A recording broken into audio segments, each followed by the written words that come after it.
Como en calquera festa que se prece, non podía faltar a boa comida. Máis dun cento de empanadas repartíronse na exaltación deste produto, en cuxa elaboración teñen sobrada experiencia os noieses. Ademais do reparto de racións, celebrouse un concurso para elixir a mellor empanada. Na categoría profesional fíxose co triunfo a panadería da Ponte de San Francisco, mentres que a título persoal o podio para os mellores empanadeiros quedou integrado por María Pestonit, Carmen Marán e Federico Bueno.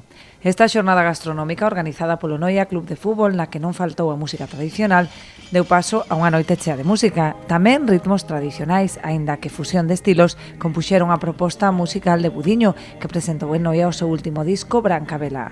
Precisamente a ampla oferta de actividades para todos os públicos foi a clave do éxito destas festas, das que dende o Concello fixeron un balance máis que positivo.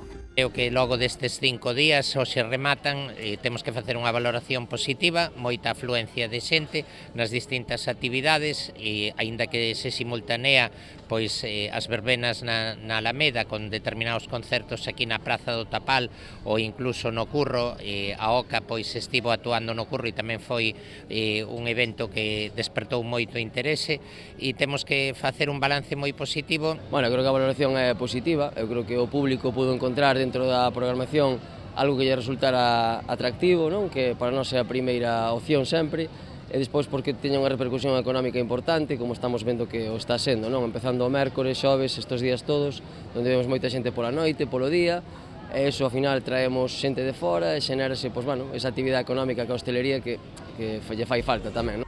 O fin de festa veu da man da París de Noia, que congregou na Alameda a miles de festeiros que despediron por todo alto o San Bartolomeu ata o vindeiro ano.